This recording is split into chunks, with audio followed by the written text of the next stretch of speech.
señoras y señores, Paula Fijó y Raquel Ruiz Barriga. Comienza aires altos, sacudiendo en esa carriola. Para todos ustedes, señoras y señores.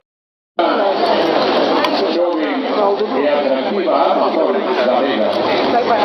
Sufrió un accidente muy grave con un caballo. El caballo se volvió para atrás, pero